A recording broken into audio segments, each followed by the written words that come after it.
আসসালামু আলাইকুম সবাইকে। সবাই কেমন আছেন? আমি ছাদে চলে আসছি কবুতরকে খাবার দেওয়ার জন্য। ওরা অস্থির হয়ে আছে। আজকে আসতে একটু ছাদে লেট হয়ে গেল। তাড়াতাড়ির জন্য এসে ওদেরকে খাবার দিয়ে দিলাম তাড়াতাড়ি।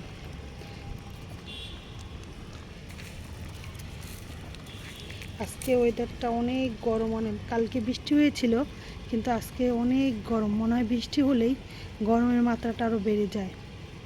অনেক গরম লাগছে, ছাদে প্রচুর গরম। ওয়েদারটা মনে হচ্ছে একটু পর বৃষ্টি আসবে, আবার তাপমাত্রাটাও খুব বেশি। আমি অনেক ঘেমে যাচ্ছি। ওদের পানি চেঞ্জ করে দিয়েছি, ওটা ভিডিও করা হয়নি।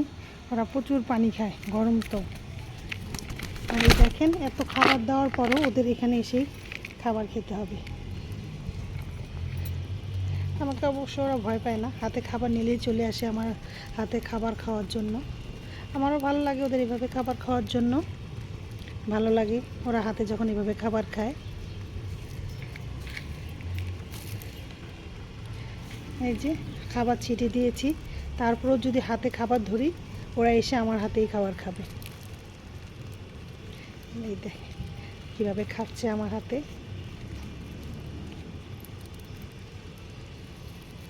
এইদিকে আমার ঘাম গা থেকে প্রচুর ঝরছে, মানে অনেক গরম লাগছে ছাদে।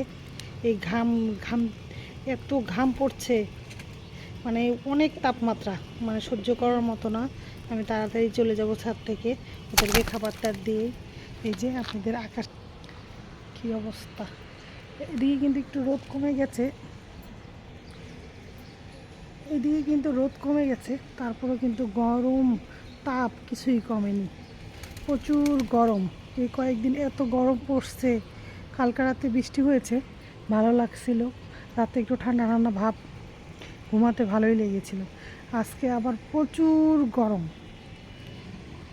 আল্লাহ জানে, আল্লাহ মাহবুদ ভালোই জানে কেন এত গরম পড়ছে। বেশি গরম পড়লে আমার কাছে ভয় লাগে, মনে হয় যে ভূমিকম্প হবে, নয়তো কিছু একটা হবে। আল্লাহ পাক ভালো জানে। আল্লাহ পাক সবাইকে ভালো রাখুক, সঙ্গে আমাকেও ভালো রাখুক। সবাই দোয়া করবেন যেন আল্লাহ পৃথিবীর সব মানুষকে ভালো রাখে, সঙ্গে আমাকেও ভালো রাখে। আপনারাও ভালো থাকবেন। আল্লাহ হাফেজ।